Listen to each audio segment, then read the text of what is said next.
Hello everyone. Hello. Thank you for joining us today for our fourth episode of Fluid. For those of you who are attending Fluid for the first time, I'll just give a brief intro as to what Fluid is. Fluid is a hybrid event series co-produced by LetsWork, which is a co-working space network, and ATÖLYE, which is a creative services community-powered agency.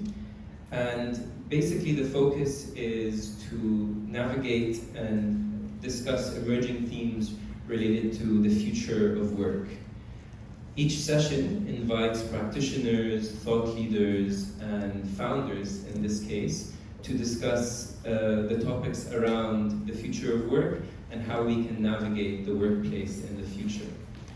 Before we get started, we'd love to actually just give a bit of a shout as to what LetsWork is about, and as well as what ATÖLYE is about. So maybe Hamza can join me for a few seconds to share more about LetsWork.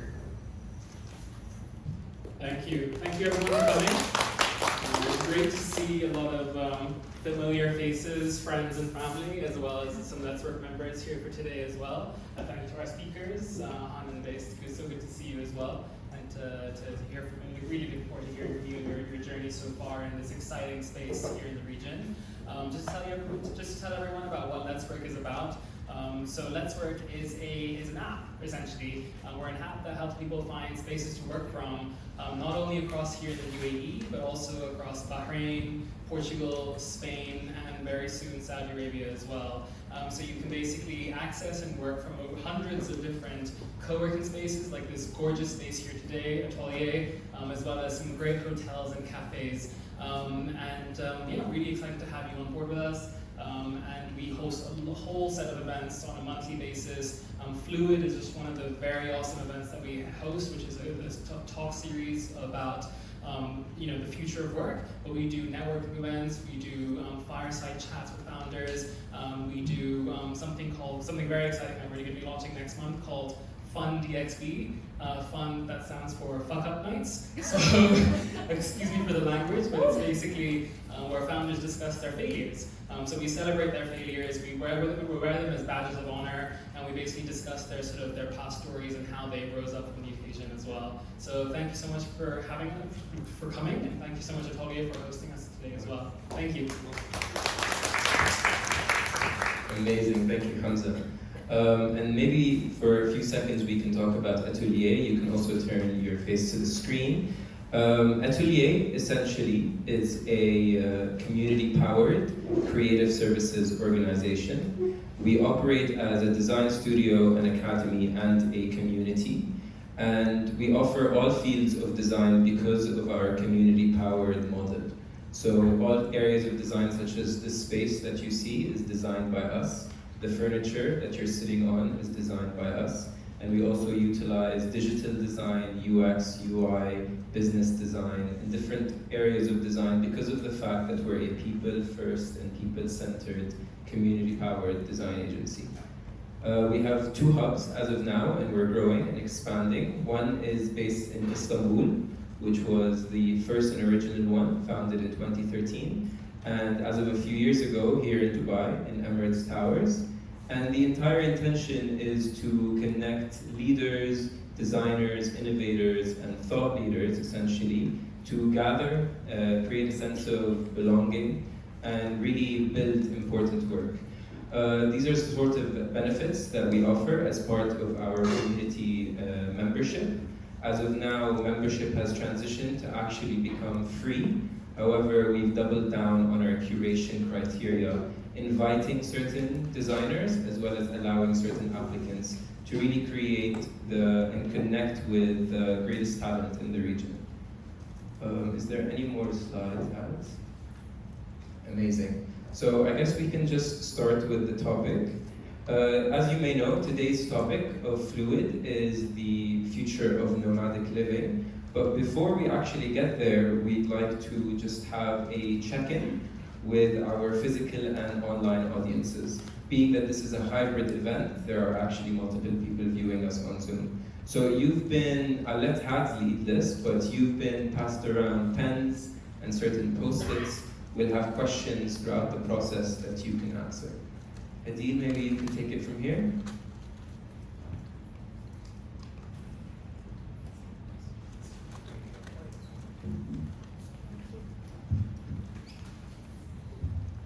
Hi everyone, thank you so much for joining us today. We're really excited about this one.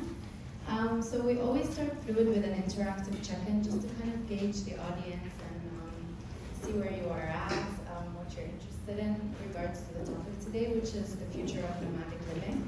So on your post-its, we provided you with 3. Joining us on Zoom, you have the link on the slides to the mural board, and you can join us there and grab a sticky note and also answer the 3 questions. So the first question is, if you had the option to work from anywhere in the world, where would you choose to be? Second question is, what is the first word that comes to mind when you think of nomadic living? And the third one is, in 5 years, what's one thing you hope to see in the MENA region to better support nomadic living? So take 2-3 minutes, write down your answers, and you can go ahead and stick them on the board, or we can do that later. Thank you, Adil.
Stick it on now. Yes, please.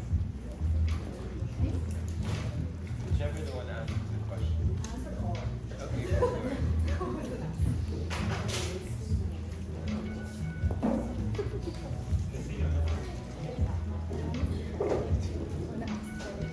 Is it possible to see what people are doing online?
Amazing. I think that wraps it up. I mean, the board is pretty full. We really appreciate the engagement. both for the people in the space here physically as well as those online.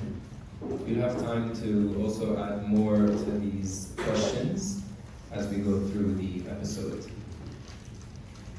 So to begin our actual episode for today, essentially what we'll be talking about is the future of work in the MENA, but as well beyond the MENA, and how we can tap into nomadic living. That's a very reoccurring theme. It's something that's really ongoing.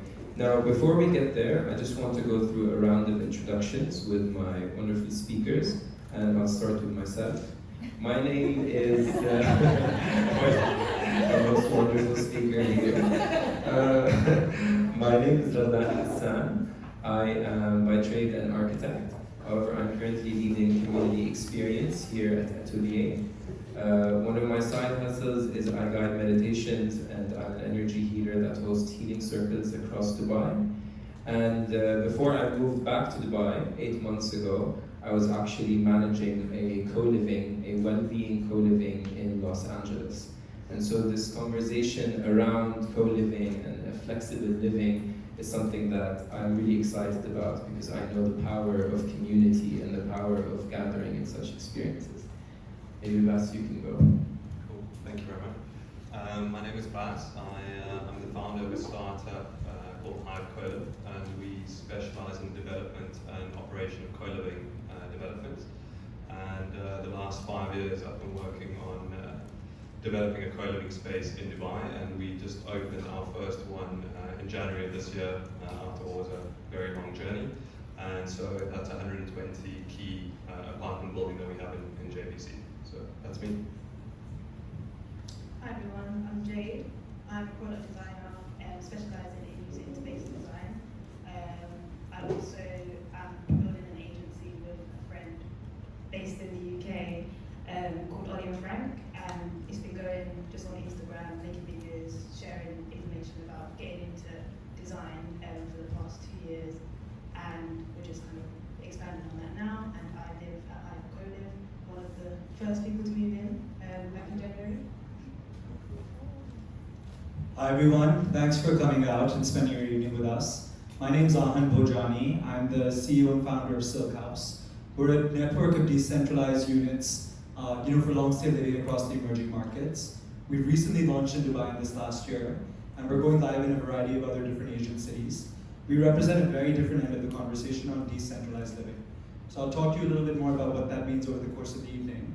But what we've seen is living has changed fundamentally, and very excited to talk to you about that this evening. Amazing, thank you. Yeah, you can keep going. Thank you all for sharing. So to begin, obviously we at Fluid want to focus on the MENA region and as well as context beyond, but because of the fact that we're in Dubai, we want to start local and then go global. So the conversation really revolves around the post-pandemic world. And this post-pandemic world really allowed for more remote working, which has been a huge push as to why nomadic living is such a prominent topic. And Dubai seems to be attracting mass numbers of digital nomads across the globe, leading to a high demand for flexible living and affordable housing. So my first question to the guests is, why do you actually feel that Dubai specifically is attracting so many digital nomads currently? Feel free to whoever wants to. Sure, I'll take the first stab at the answer. I think Dubai has always been one of the most transient cities in the world. If you actually look at the roots of the word nomadic, they're very present in the roots of this region. Ultimately, Bedouinism is culturally what we have seen in this region. So there is this mentality of having roots present, but roots everywhere at the same time. And I think this was there at the inception, when the country really came together. I think it's a small labor force, and what was very quickly realized was that there was the need to import fantastic human capital. So I was born and raised in Dubai. I've now been here 30 years. I think the spirit of this city has always been one of inviting people in. I think most of us, if not all of us in this room, are not necessarily from the country, but we are now building very strong roots here. So I think culturally the leadership really understands the need to welcome people and bring them in. But I think now more than ever in the last 2 years, we've seen a variety of sweeping changes when it comes to policy as well. I think it's very exciting. Most of those changes are architected in this building itself in Emirates Towers. And fundamentally what the government is trying to do is reduce any barrier to entry to being here. So it's a very exciting time for the city. Yeah. Sorry, is that working? Yeah. I think just to sort of echo that, I think what we've seen with Hive is a mass influx of young talent increasingly moving to the region, and I think that's got a lot to do with the way Dubai's leadership has positioned it and the framework that's changed and how friendly it's become to startups, digital nomads. I mean, if you look at something simple like the visa system and the number of reforms, you know, when I came here 12, 13 years ago, it was a very difficult place. It was near impossible actually to move to Dubai without an employment opportunity already lined up. I mean, you had maybe a 30-day tourist visa and that was it. But if you look at the host of options that's available now, and we genuinely see it at Hive with the number of entrepreneurs that had never been to Dubai and choose to set up their company in Dubai, incorporate their company, get their business license. And in some cases, I mean, we have one example of a tenant who's from Japan, literally moved here for the first time, him and 10 employees, all for the first time to Dubai. And you know, for me, that's a testament to the leadership and the positioning of Dubai. And I think I really genuinely feel this is only the beginning of it. Jade, you actually have a very interesting position because you yourself are somewhat of a digital nomad and the creative in the field of the creative economy.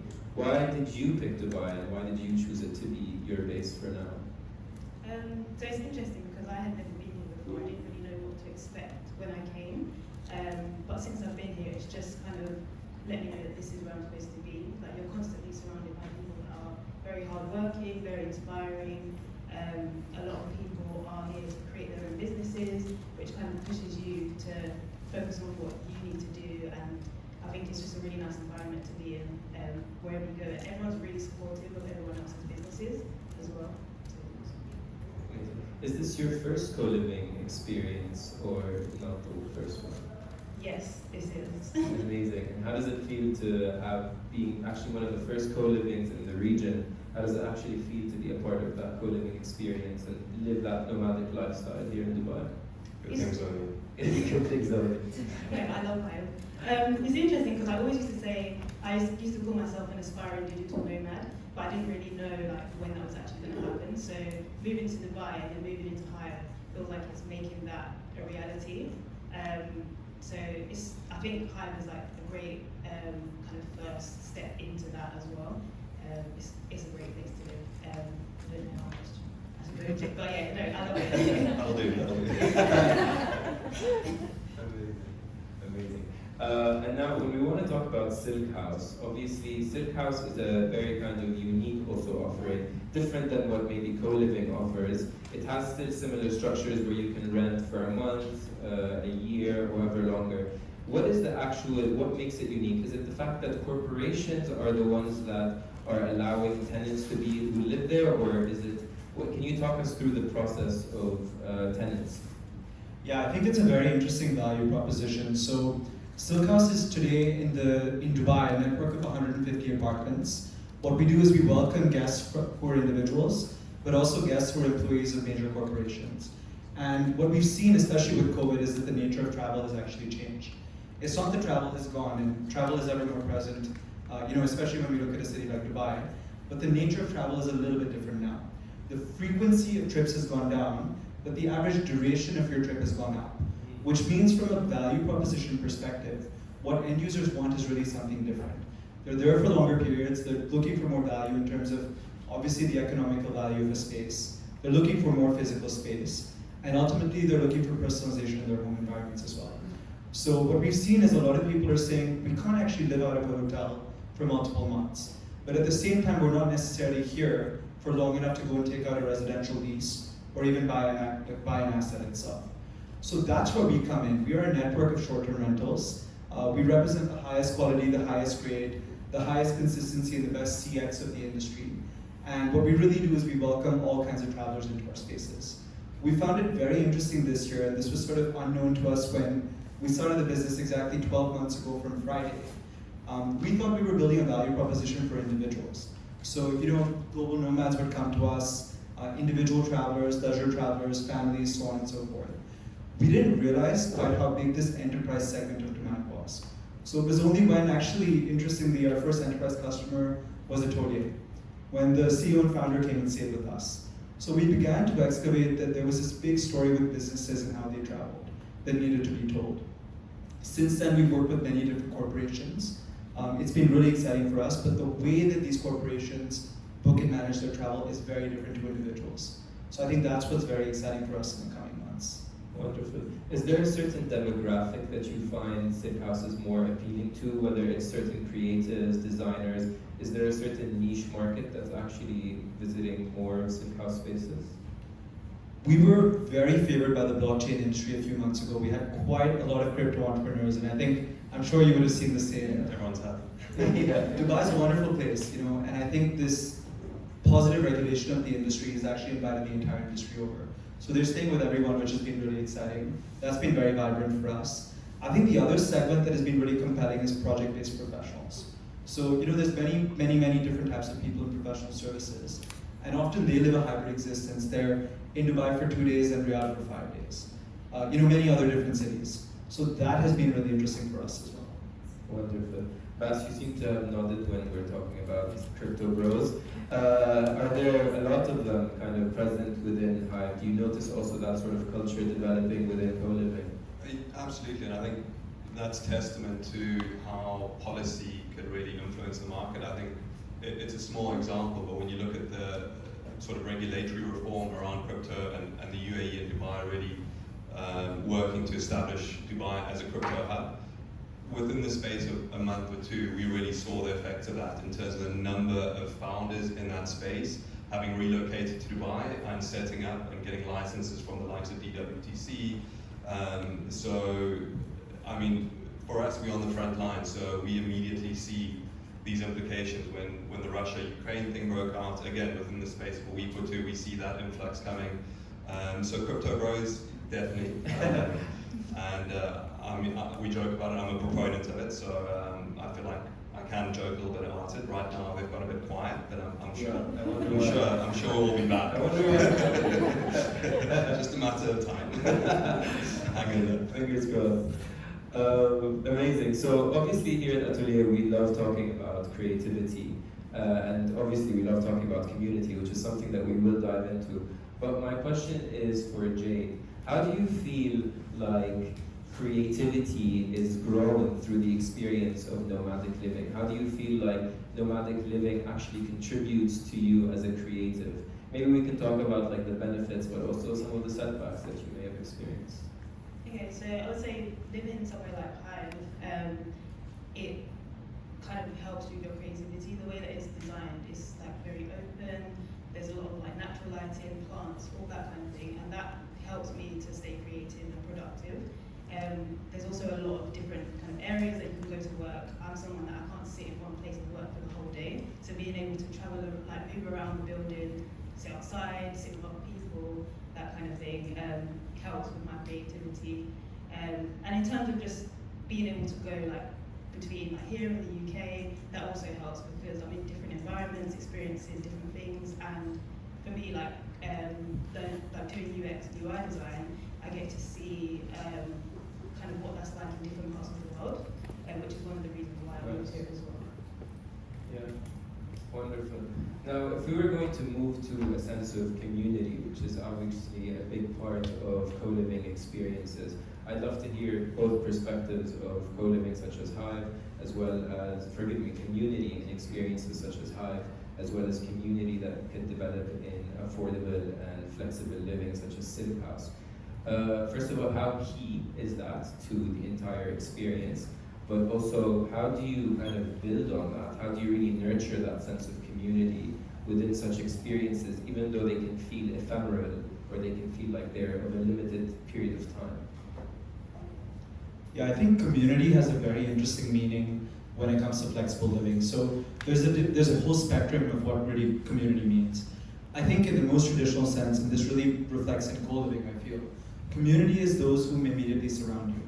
And I think that has a huge bearing on how you operate, how you feel, and really how you perceive the space that you're in. I think for us, community is really interesting. We talk about community in terms of the integration into a wider environment. The people who come and stay with us are looking for a connection. They're with us because they want to feel an added sense of permanence that they don't necessarily get in the hotel ecosystem. So, we talk about community, and really what that means to us is helping ground a person in the locality that they're in. I think what's wrong with traditional hospitality, if you take the Marriotts of the world, you could be in a hotel room in Tokyo or Timbuktu, and you would probably have a very similar experience. The check-in experience, the actual configuration of the room, there's nothing that grounds you locally.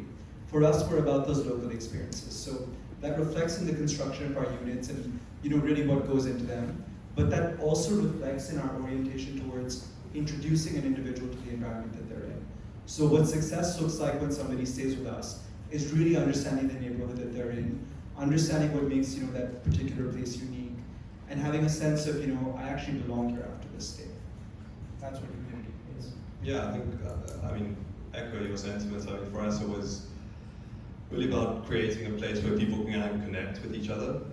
For me, when I moved here, I was 22 when I moved, and back then I really struggled to plug into a place with like-minded people. It was very hard, like outside of work and where you live. Where do you really meet people that you share interest with, that you share passions with, not passion. That's easier. And so, I felt that Dubai is a very, very transient place. Most of us move here. It's a big gamble. You're moving here with intent to set something up to improve your life, whatever it might be. But it is still hard. You don't have those roots that you had back home. You don't know the people around you. You don't have your friends from school, university, whatever the case might be. And so I thought, trying to create a place where there's like-minded people could be of great, great value. And places like this, I think now Dubai has gone through a paradigm shift because you have more and more of these places like tonight. I mean, this is a fantastic opportunity to go out and network and find people that you might have something in common with. And I think with Hive, that's the beauty of it, and that's what we're trying to create. And I think your question about how important it is, for us, it's the core of what we do.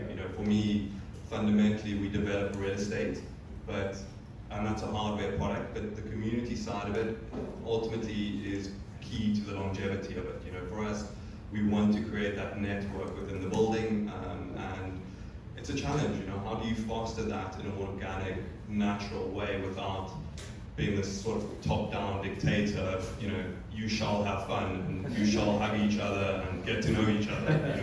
It's hard. Like people have their own lives, they have their own things, so it's a very tricky balance in terms of fostering that sense of community.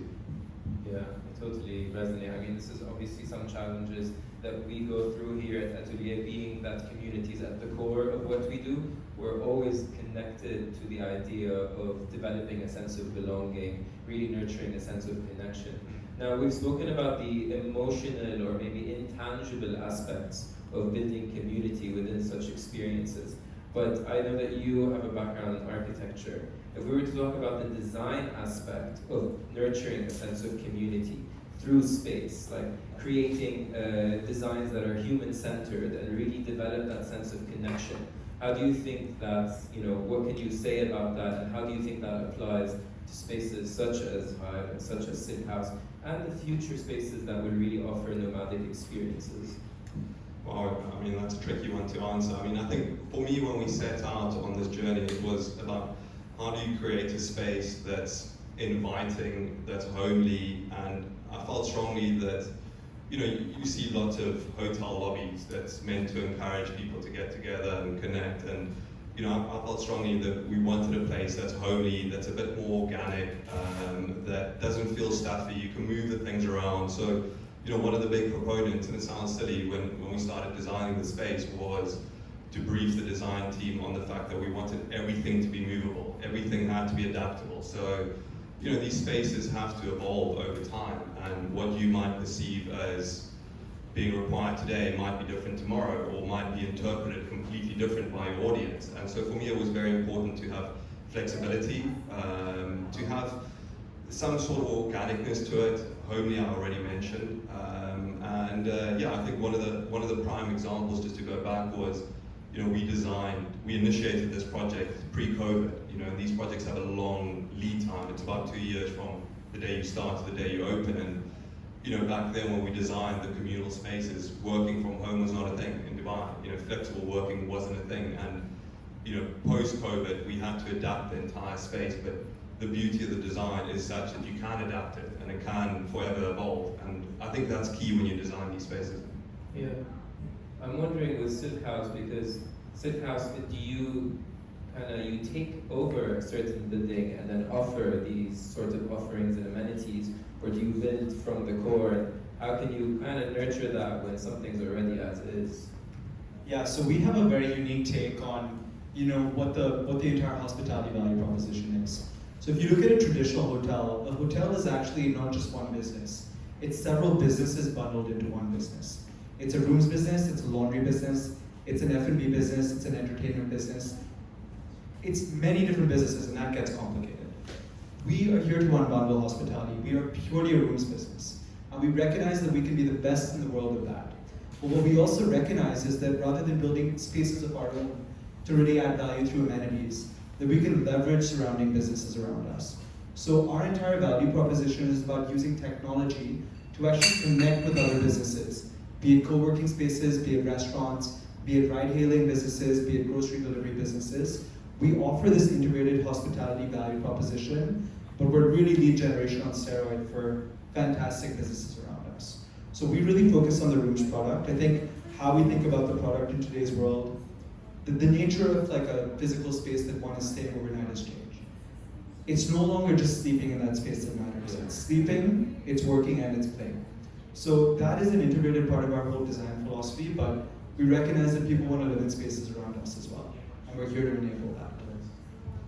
Jade, what would you say, being a digital nomad and person living within the nomadic experiences, what would you say are the certain key elements that you look for within nomadic offerings or flexible living, such as the one that you're currently in? Maybe just what comes to mind? Good internet connection. Yeah. Lots of different areas that you can work and be comfortable while you're working. Places where you can be like-minded people, because it's good for collaboration and just networking, and also spaces where you can just go and socialize with those people and speak to them in a more relaxed environment. And just something that's convenient. So I like with Hive, obviously it's a co-working space and also a co-living space, so you can work and your bed is just right there as well, so that's a bonus. I think variety is really key. Is one of the things that we've seen now. People have such vastly different needs and requirements from various spaces, and that's something that comes with scale. But some people prefer to stand, some people prefer to sit and work, some people prefer a quiet space, some people like a loud space. Some people want music playing, some people don't want music playing. Some people want R&B, other people want house. It becomes really, when you have 150 people and you bring them together, I do think it's very, very key to have different nooks and crannies, pockets throughout this space, and the same goes for apartment typologies. We've seen at Hive, we have 2 different types of 1-bedroom apartments, and I don't think we've had a single female rent one of the types, purely because it's got 2 square inches less storage than the other one. So, it's a silly example, but it shows you how, you have to really try and cater to many different needs without diluting your product that it doesn't appeal to anyone. Wonderful. Aahan, you mentioned something that's really quite key about technology. Technology is obviously being a really key player in the way that we experience nomadic living, and it's being this kind of accelerator or catalyst for better experiences. Where do you feel like the relation of how technology is developing and in line with nomadic living? Like, if we were to look into maybe 5 years from now, 10 years from now, how could we notice how technology is supporting nomadic experiences and remote work? Yeah, I think that's a really good question. If I were to simplify what the role of technology is in, I think, the living industry and the hospitality industry, I would say 3 things. Number 1, it's actually here to expand revenue. So technology is phenomenal at actually distributing inventory. Today we're able to book a hotel or a co-living space at the click of a button on our phones and our computers. This was something that was actually not possible 20 years ago. So just expanding, the distribution, the reach of audiences, I think that's the first thing. And there's lots else that technology does on the distribution side. Automated pricing, there's tons of different things going on. But ultimately for a business like what we're building with Hive and Silkhaus, it's expanding revenue, so that's number one. Number two, technology really does help lower costs. Hospitality is one of the most operative industries you could possibly imagine. Anything and everything can go wrong, and Murphy's Law is that what can go wrong does go wrong. Yeah. So, ultimately the role of technology is not to displace human capital, but it's to really channel human capital and human touch to where it's required, which is, in my opinion, in solving problems. Not in automated tasks, not in repetitive things that could really be streamlined. So I think that's where technology helps on the second front.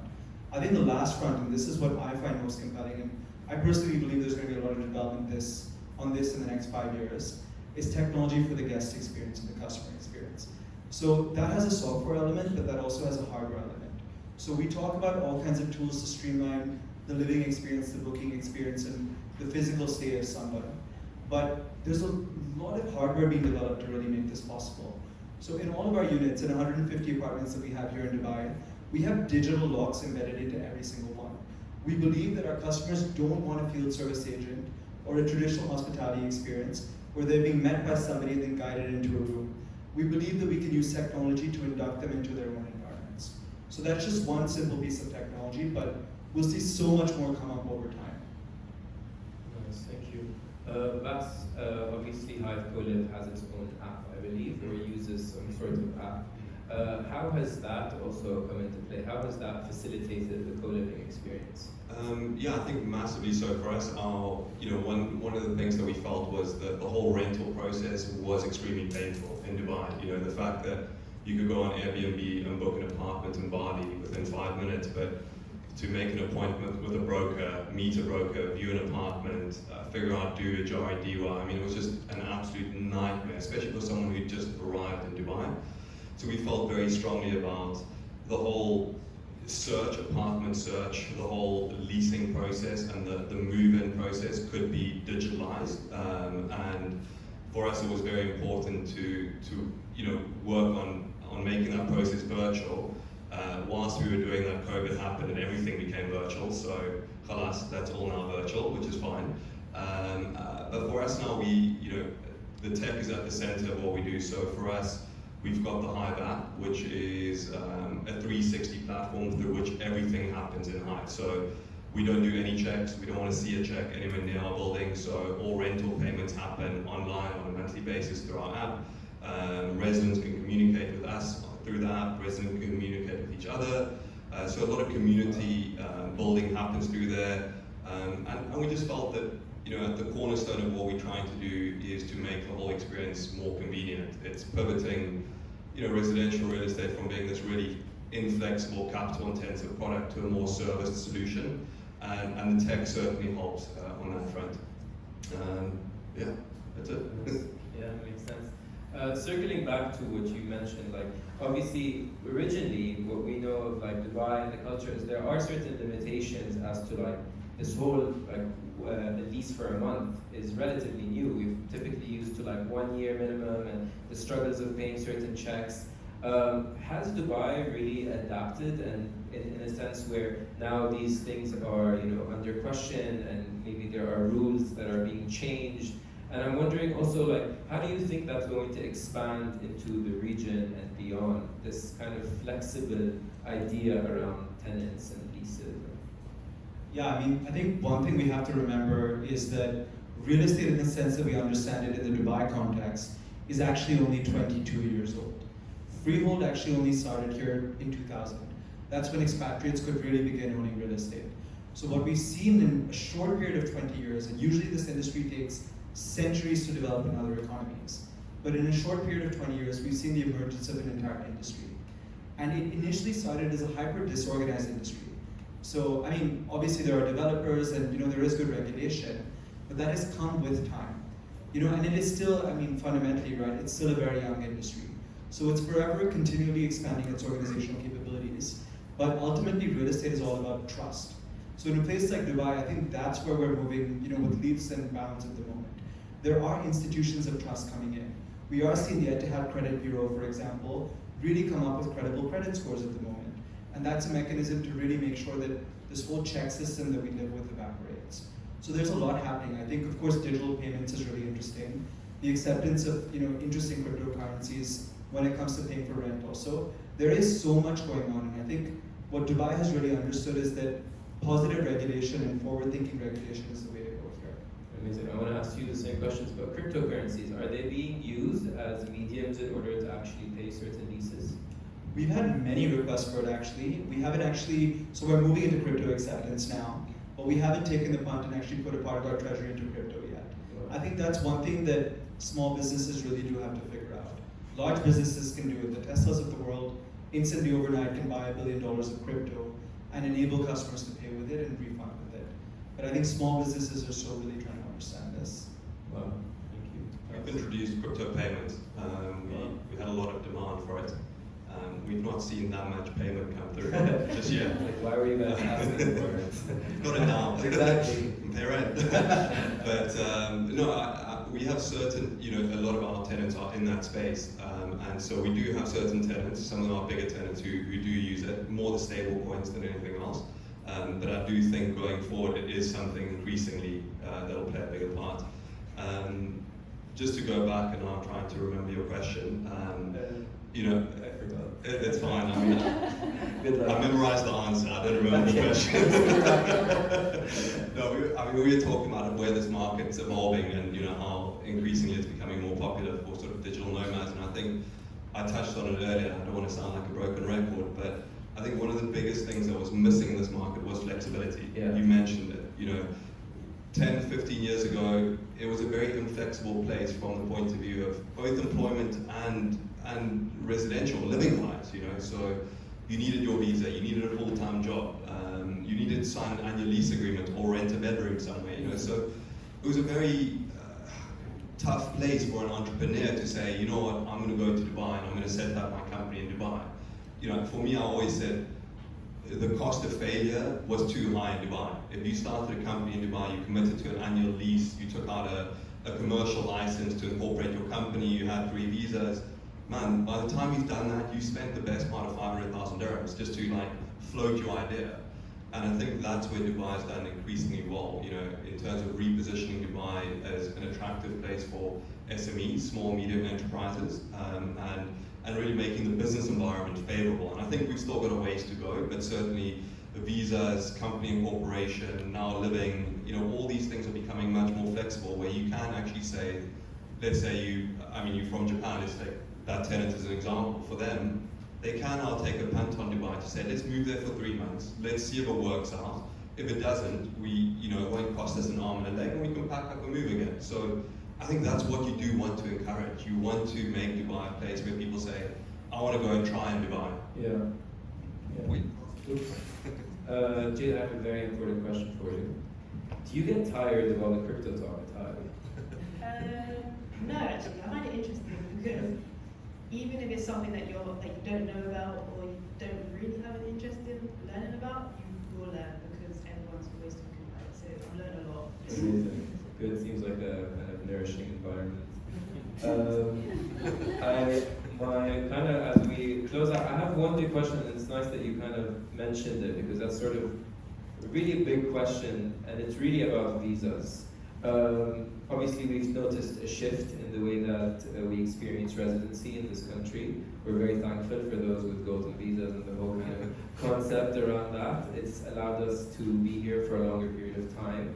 I'm wondering, when we look into the future of nomadic living, do you believe that we can start to see a shift in terms of maybe a global visa for a certain nomad, or digital nomads getting certain access into certain countries because of their professions, where the limitations that one person with a certain passport would hold no longer applies because of their profession?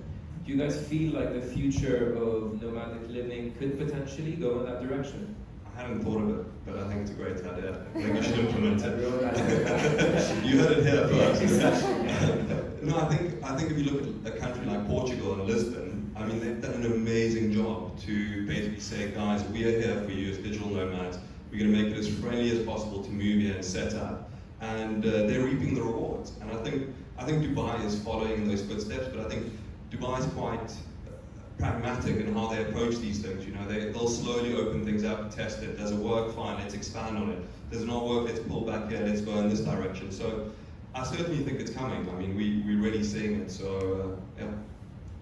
Yeah, I think it's really interesting. I feel the movement's already started, and I fully acknowledge the role that, you know, I think that the forefront of countries that's doing this is playing.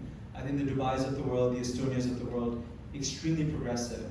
But actually, if you look at the mainstream action here, take the UK for example, they've actually said that they're actively inviting in on long-term visas people with certain degrees and educational qualifications, right? So I think that there's a huge catch-up being experienced right now. Countries that are not necessarily at the forefront are looking at those countries, you know, that are really leading this initiative and saying, wow, we've got a war for this talent, right? Yeah. And we've seen how globally mobile talent is, right? Dubai has absorbed so much in the last 2 years. But, you know, Dubai is definitely the envy of many other countries in that way. So, you know, I think every country is thinking about how to reduce barriers. Some are thinking about how to put up barriers. So it's a very interesting world that we live in, but talent is mobile, right? It will go where it's easiest to live and integrate. I think to wrap up, I want to ask you one of the questions that we also asked all of our guests. In 5 years, what's one thing you hope to see in the MENA region to better support nomadic living and the specific offerings that you guys are amongst? I'm going to go first. I would like to see more like co-living and co-working places, just all around. Okay, nice. Yeah, I'm interested in seeing visas that really invite all kinds of global nomads into Dubai. I think we've indexed on the digital economy, but there's a whole subset of global nomads that is not necessarily a part of the digital economy. Yeah, I tend to agree with you. I think Dubai has a big focus on trying to attract the top young creative talent, but I think there's a much wider audience than that. And to sort of echo what Jayde's saying, I think Hive is one of hopefully many players coming to the market, and I really hope, if nothing else, that we can help to start this movement where, you know, the real estate developers pivot away from this kind of off-plan sales model marketed at investors towards building real products that's in demand and that's in tune with lifestyles today. You know, because if you look at the stock that's here, it just wasn't keeping up with the lifestyles of people. You know, the way people had to pay, just the whole process. So I think slowly the real estate market, certainly the residential market, is shifting. We've seen it in the commercial space with the likes of, you know, co-working and what that's done to traditional commercial players and big landlords. And I think it's interesting because now the big institutional owners that own office buildings, that own residential buildings, they're starting to pay attention and saying, hang on, maybe this isn't just a fad, you know, and I hope to see more of that coming through in the next few years, I guess. Yes. Wonderful. I guess we'll turn it back to the audience. We're wondering if you have any questions for our speakers around the topic that we're discussing today. Just raise your hands and maybe we can pass one of the mics. Anyone? Thank you, guys. So, question number 3. Question number 3. My reply would be, we need more focus on corporate and some kind of hostile companies. This is something I've been discussing in a way, concerning to freelancers and, you know, provide work-life balance. Something that some companies here in Dubai, they have to progress on that. I believe, and that was my answer for the 5 years. Because I believe the government seems to think in the right direction. They make some changes, they're testing more, as you said, but the mentality of the business leaders maybe are still a bit backwards. Yeah. What do you think about that? I don't know if I made myself clear. Yeah, I say, what would you say? I mean, if you got the question, go for it. Yeah, I think you're asking a really interesting question. What you're saying is that for alternative forms of living to really come up, the demand for those who are actually living these nomadic lifestyles needs to go up too, right? Yeah, I think you're bringing up a really interesting point, and I think that's where the tipping point has actually occurred. I'll give you the example of General Electric. So General Electric, I mean, huge global company. They've got tons of capabilities in-house, but some of these companies often are so large that they're looking at freelancer populations to really come in and do projects, on a part-time basis, right?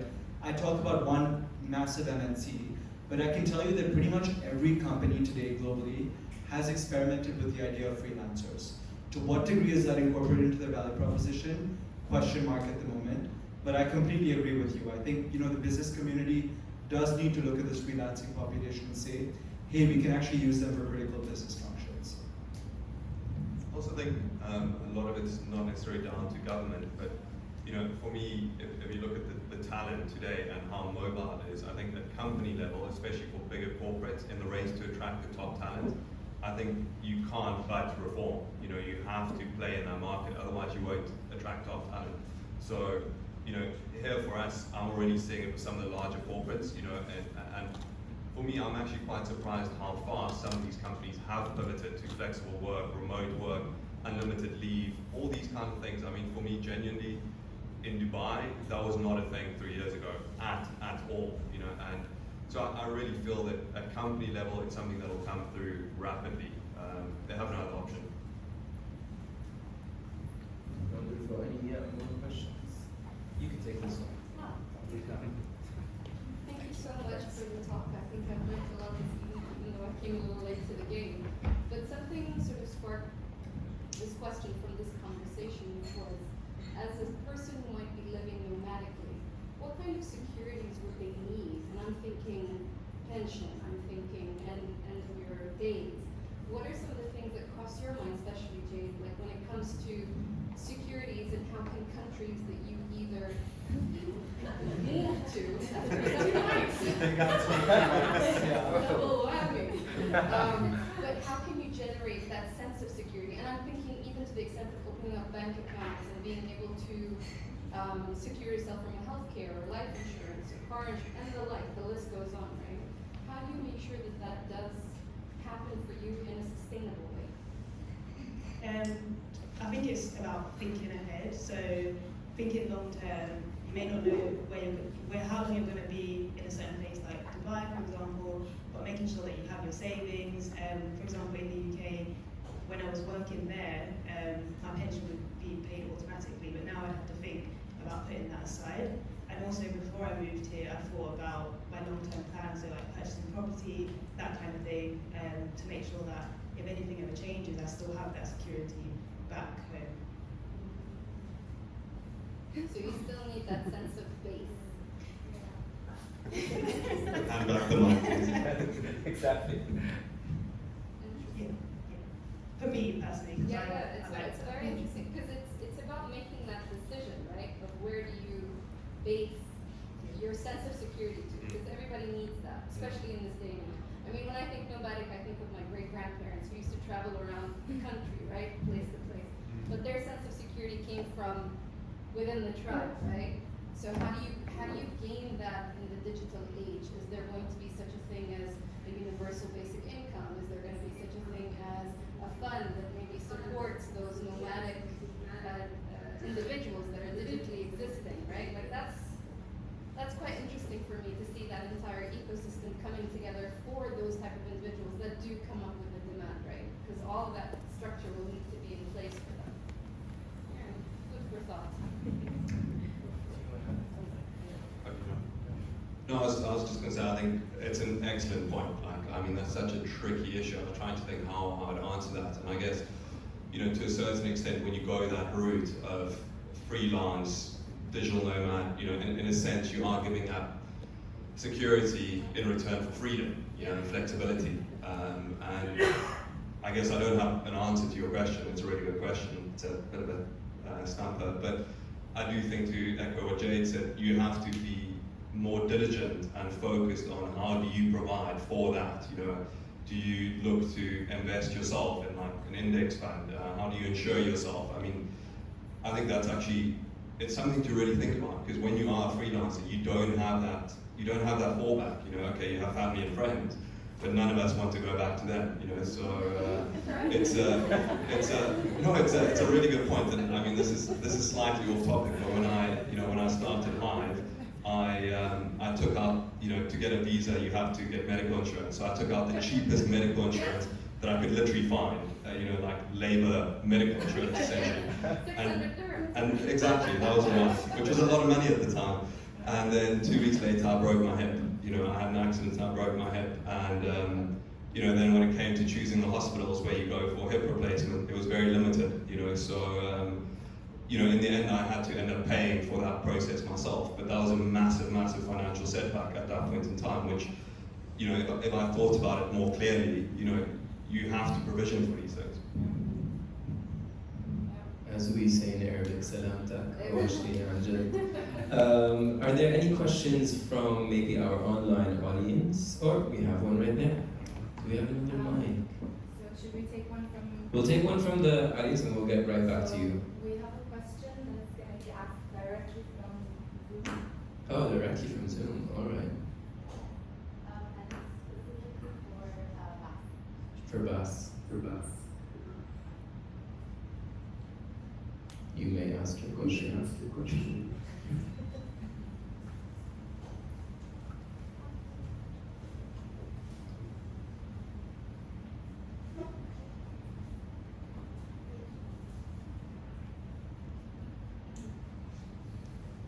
Did she insist that it was?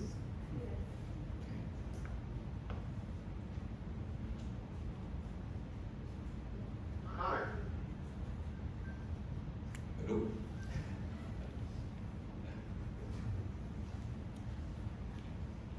Is it my turn to ask a question? Yes. Go ahead.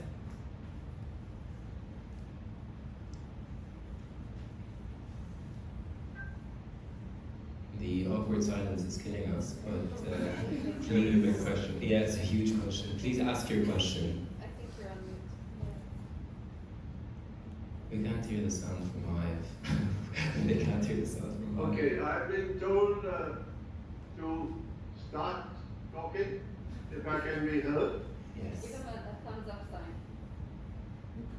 And now I'm frozen. This is great. Go for it, man. Wait, on your music.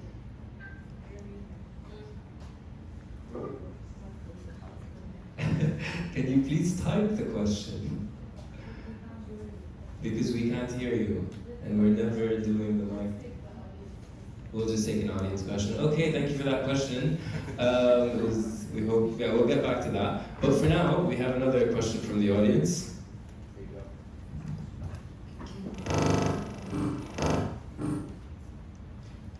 My question is...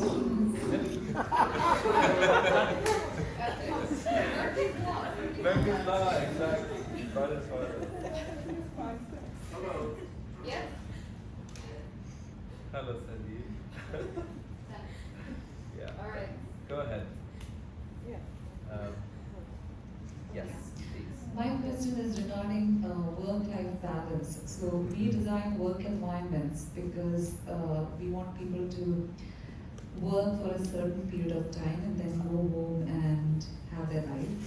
So when you live in an environment like Hive, how do you, this is a question more for Jade, how do you maintain that balance? Does the design of the space enable you to have that balance, or do you carry work? Like, does it happen 18 hours a day maybe? I mean 8 hours, no, not 18 hours, 8 hours sleep and the rest of the time, like, do you see a good divide between the two, or is it mixed? Does that help? Like, I'm just curious to know as a digital nomad. I think the way that Hive is makes it quite easy to separate work and fun, because we have a lot of like social events and like movie nights, there's a games room, that kind of thing. So I think for me, at a certain point, I can switch off and be like, okay, I've done working now. Some days I'll just keep working, but it just depends on where I am. And I think there are like very hard then they work at different hours. So if I like finish working and I go downstairs and see other people are still working, sometimes I'll carry on working, but it's quite easy to switch off when there's like a lot of social things going on anyway. I mean, I've often interacted with the tenants in Hive, and I genuinely think it's a challenge to switch off, because whenever I walk into that space, there's people working from 6 in the morning till literally 4 a.m. in the morning, and it's different people, but there's a bit of a sort of hassle culture, and it's a bit of a, people want to be seen to be working hard. So I do think that helps a lot of people who maybe do need that motivation and who want to see other people working, and that inspires them and motivates them. But I do think personally for myself, it would be a space where potentially you have to very consciously switch off. And what we've seen quite a bit of, especially over the summer, is a lot of people literally up and leave for a month or two, and some people go off their phones for a week or two. So I do think, especially in that entrepreneurial, digital nomad space, it is hard to switch off unless you do something consciously like that. From a well-being perspective, would you consider, like, having started Hive, to think of like how can design influence people to have that work-life balance? Because that's something that personally we all struggle, and if community, like leaders who are thinking about community would think about it when you yourself, like suppose you have an architectural background, would you think about it? Absolutely. I think it's something that's becoming so key, and it's something, honestly, that in hindsight we probably didn't give enough thought to in terms of the physical design of spaces. For us at that point in time, for me, it was a lot more around programming. What kind of programming do you introduce? But if there's a way where the physical design of the spaces could aid in that, absolutely, I think you have to embrace that, especially in this culture. We have a lot of people who literally don't leave the building during the week. They work from home, they work from the public areas in the building, and so the majority of your time you are spending there. So if that space can accommodate that, I mean, great. Maybe you can help us. I guess it's a combination between what you said. If people who are coming in here have that sense of security, probably you don't have to work so hard. So. Yeah, we can go for that. Sorry. Can you just repeat the question? Can you repeat the question? It was a statement. It wasn't a question.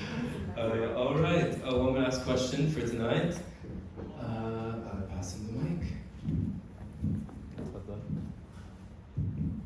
Thank you very much for this very informative evening. I understand the individual nomadic living. How about nomads with families? Do you see any, with kids, I mean I say family including kids, do you see any trends going in that direction?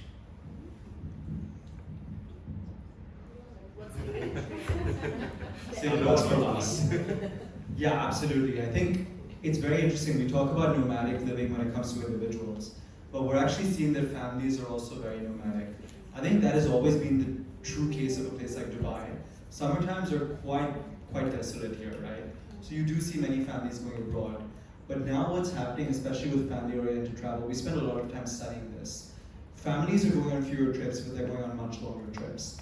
And there's this desire to actually really integrate in the places they're in. So, I mean, what that really means is that they want local experiences, and they really want to experience the place as a local. So I wouldn't necessarily call it nomadic in that it's not happening all the time. But when many families do travel, they're looking for true integrations, right? So I think that is a big part of the equation. The infrastructure needed for a family, the spatial requirements needed for a family, day and night to that needed for an individual. So I think our business as Silkhaus primarily focuses on individuals and double income, no kid couples. But there's an entire industry out there to be built for families that are looking for long stays as well.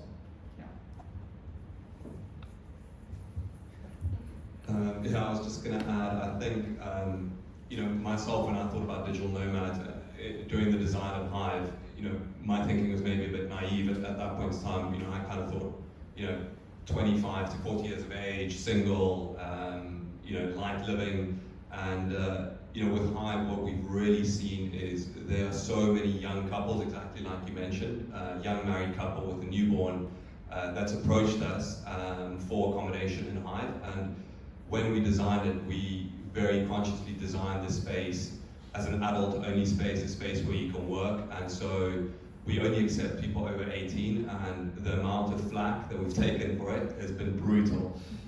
You know, young couples arriving for a tour with a kid, and then, you know, our community manager or leasing manager trying to explain to them that it's a adult-only building. It has not gone down well, to the point where we've seen so much demand that we're now doing the Hive typology, but a specific typology just for young families. So, you know, the design of it's completely different. You know, as is pointed out, it's a completely different space, it's a completely different environment, the requirements are different. So we're now looking at a typology purely designed and catering to that audience. What about retired people, like older? This is what we've also heard. We've also heard this, and it's funny because in Hive, our oldest residents are, we have a couple that's both 65. And we have quite a few people in their 50s also. And so we've heard a lot of like empty nesters saying, you know, like they want to downsize, they want to have a lighter footprint, they want to spend 3 months in Dubai, 3 months here, 3 months there. So it's certainly something I think is coming, but I think for me I'm very conscious that, you know, this younger audience is an audience that no one has catered for in Dubai. Genuinely speaking, in the resi space, no one has developed product for this, and I feel that's really, there can be 20 competitors to Hive and 20 more of these buildings, and they would still all be full, because that's how big the demand is, you know, so one thing at a time, I guess. I have a follow-up to this. Is it hard to transition if you start like living this nomadic lifestyle when you're young and you're more free and you want to live this kind of life? Is it hard to transition to a family, or does it like come smoothly? I don't know, honestly. I'm going to pass the mic to Jay, because I've not been a nomad. Like, genuinely, I came to Dubai for my first job and I've not left. So. Yeah, I mean, like, you get used to this kind of lifestyle, and some people enjoy it. So I feel like, I don't know how someone would go back to, like, living a regular life, you know, like by getting married and having I also feel that regular life should be mandatory when you marry. I don't think so. I'm asking if Like how exclusive is this nomadic life? You guys can all do it. I mean, like, how do you experience the future of nomadic living, I feel like, I think that's where it should go to, like, someone can continue living that lifestyle. Yeah. I feel like that would be nice to see in the future. Yeah, I'm not 100% qualified to answer that question. I don't have children, but listening to what Bass was saying about creating somewhere for young families, that would be like my ideal scenario, like going from the Hive that I live in now to another Hive where I can have a family. It's a good question for you, because you would look at that option later on, you know, in life. Things I think about, but not in depth. I'll add something very quickly. I think we've become so used to convenience in every single aspect of our lives that I can hardly imagine it's possible to trade off on living as well. We can order food at the click of a button. We can order a car at the click of a button. Why is it that we can't actually organize a lifestyle at the click of a button, right? So now that we've tasted this, right, like we know what blood tastes like, I don't think that we'd be able to compromise in, you know, aspects of living in the future. If you look at India, for example, I'm originally from India. I spend a lot of time, we're also operational in India at the moment, particularly in a city called Bangalore, which is India's young IT hub. So what's very interesting there is that, you know, there's tons of co-living spaces that are focused on students and young professionals. But interestingly, that population is so used to convenience and the on-demand nature of life that even retirees, right, like, you know, retirement living value propositions, they're huge in a place like Bangalore. So it's almost skipped several generations. Yeah. I think that's going to happen globally. But like for the example you just said, is it like local people or people from abroad? Like, is it? Can you repeat the question, please? Yeah. Like for the example you have just said, that people are moving to Bangalore, are they all Indian or they're coming from overseas? Because, you know, in a big country such like India or US or China, it's easy to travel around. Like, you don't need a visa, nothing. So moving from east to west, it's like moving to a whole new country, maybe from south to north or something like that. So, Yeah. so like like you coming from such a country, do you see as people moving around, like they're all Indian or even from overseas? Yeah, no, that's a great question. I think my first statement is that India's, it's really not a country, it's a continent. So there are a ton of people from domestic, different cities that actually come and relocate to Bangalore. Bangalore is actually known for very good weather, pretty much, every day of the year. There are very heavy monsoons, but it's a great lifestyle destination, barring the traffic. I think many of you will have heard that. So you see a lot of people from within India relocating for retirement value propositions. But India has a massive population, myself included, of non-resident Indians living globally. So a lot of them actually transition back into India, into places like this. I think Dubai is very well positioned for this. It's one of the only places in the world with 365 days of sunlight, which for the retiree population is super important. But I think Dubai is going to do wonders in the retirement place as well. Wonderful. Well, thank you so much for all of your engagement. We really appreciate this sort of questioning. This is the sort of culture that we try to develop here at Atelier, where we have conversations that matter and everyone kind of pitches in. It develops a sense of community, which we really appreciate. Thank you so much for joining us tonight for the 4th episode of Fluid, and thank you to all the guest speakers. We really appreciate your presence, what you shared, and yeah, it's been a really lovely night, and thank you so much. Have a lovely, lovely rest of your evening. Thank you all. Please stay around. We have popcorn, we have drinks, network, and neck. Thank you all. Have a good night.